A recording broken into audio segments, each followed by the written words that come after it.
All right, 6th grade class. We have been talking about estimating with whole numbers. And when we're doing problems that are multiplication problems, with multiplication, we want to be able to do the multiplication in our head. So let's say that we have a problem like this. 2,583 times 91. Okay? We'd have to round this to numbers that we can do in our head, right? So, what would we round 91 to? Nate? 90. To 90. And now we have to do 90 times a number that we can do in our head. Since this is a 5, we probably need to round this to what big number? Cole? To 2,600. Do 90 times 2,600 in your head? Oh, yeah. Wait, no, 2,000, no, 3,000. Probably 3,000. Oh my god. Alright, so that we can do one digit multiplication. Okay? Yes? Oh, wait, never mind. I have dividing. Oh, this is multiplication.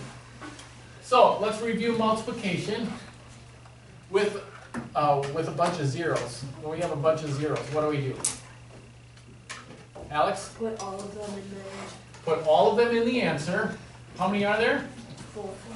4. And then multiply the digits. 3 times 9 is, class? 27. 27. We should probably do the multiplication first and then put the zeros in. Okay? So, 3,000 times 90 is 270,000. Right? What if we have one like this? This one is number 5 from your assignment. So if you want to copy this one down, put it in the right spot. 548 divided by 109.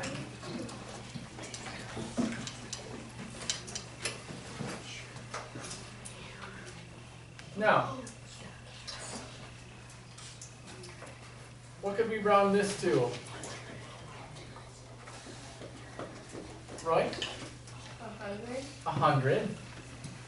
Now we need to choose a number that we can divide by 100. Or maybe we want to use the 10. But we have to find a compatible number, numbers that we can round without a remainder. Okay? Jen? 500. Pardon? 500. 500. It's closer to 500 than it is 600, isn't it? Yeah. So, now let's talk about division with big numbers. What do we do when we're dividing big numbers? Remember, with multiplying, we put all the zeros into the answer. What do we do with dividing numbers? Big numbers? Daria? You cross out as many, like you would cross out if there's 2, then there would be no zeros. Right. Yep. If there's zeros in both numbers, then we can cross out the same number from both numbers. The same number of zeros. We can cross out 1 from the 500, 1 from the 100, then another one from the 500, and another one from the 100. And we want to do that so that it makes the problem easier. Okay? We still have to be able to divide. What's 5 divided by 1? 5 divided by 1. Liz? 5. So the answer is 5. There are no zeros left. Okay? What if we had a problem like this one, this division?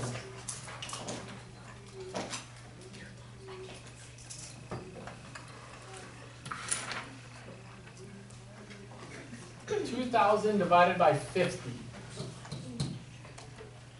Oh. 2,000 divided by 50. Look at this one. Because this one can be hard. What we want to do is we want to do the division first. Because we can't do 2 divided by 5, right? What do we have to use to divide by 5? Oh. Not just the 2, but the 0. what? What's divisible by 5?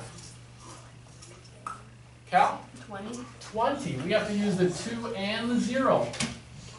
20 divided by 5. So write this one down. 20 divided by 5 is 4. 3. Then we can cross off 1 0 from each number. But we still have a 0 we haven't used yet. We used one of them to divide. 20 divided by 5.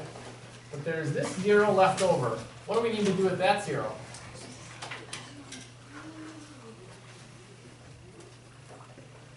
Daria? Put it in the answer. Put it in the answer, right. Yep. Think about it. 2,000 divided by 50 isn't 5. Or it isn't 4. It has to be 40, right? So be careful when you use one of the zeros, be careful not to put that 0 in the answer also. You have to pay attention to what numbers you are already dividing. Okay? Now, let's go to number 1 in your sheet. And this is the practice worksheet on the other side of the homework you did. So let's back up. These are adding and subtracting numbers. Okay? So let's say that we have one like the first one, 550,000 plus 60,000. Okay, we started with the numbers 549,922 plus 62,045. And I said earlier that when you're doing adding and subtracting, you want to be able to do it in your head and still get a close answer. So, what we're looking at is the 50,000 and the 60,000. And we're using 2 digits from the first number, 2 non-zero digits from the first number, and 1 from the second number. Okay? Are you with me? Not quite. Let's start. Let me write down the problem that's in front of you. 549,000. 922 and 62,000 and 45. Okay? Now, what we're going to do is keep 2 digits from this number. So we're going to keep the 5 and we're going to round it to the nearest 10,000. So what's the nearest 10,000 here? From 49,000 to what? 550,000. Yep.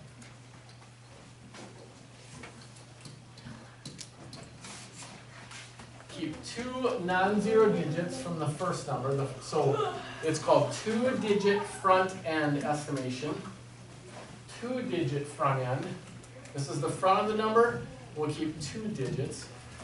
And then just front end estimation of the second number. So just 1 digit. What's the nearest 10,000 in this one? What did we round this to before? Class? 60,000.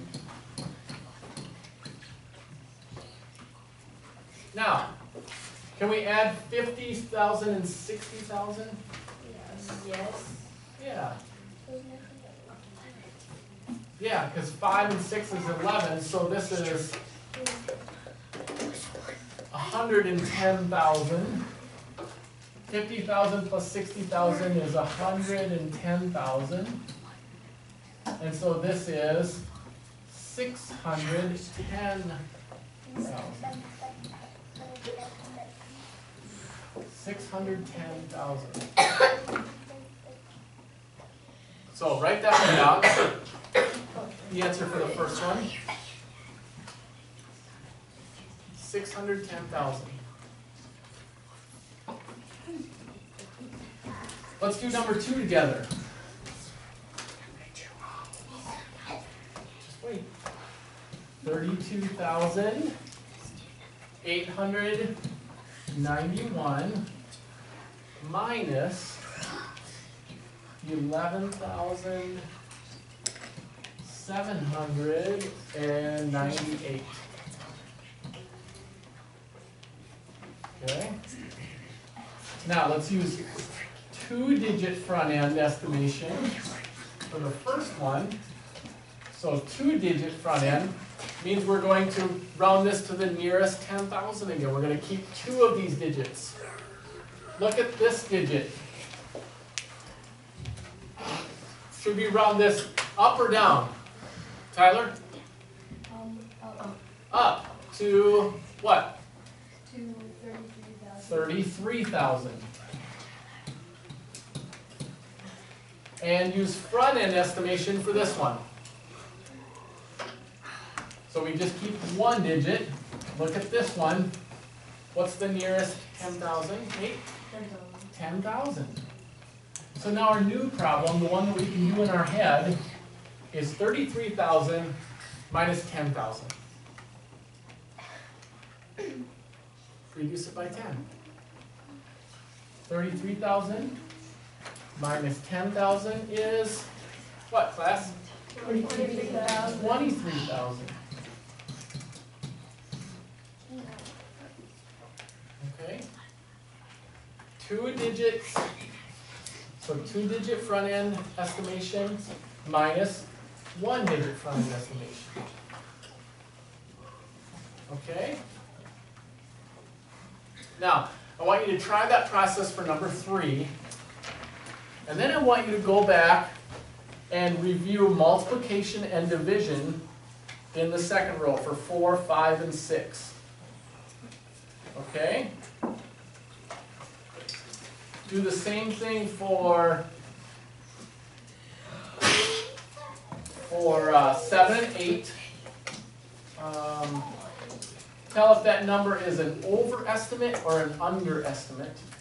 So did they round those numbers up or down? And then do for 9 through 12. Figure out if one side is greater than or less than the other side. Just do 1 through 12 for tomorrow. Okay?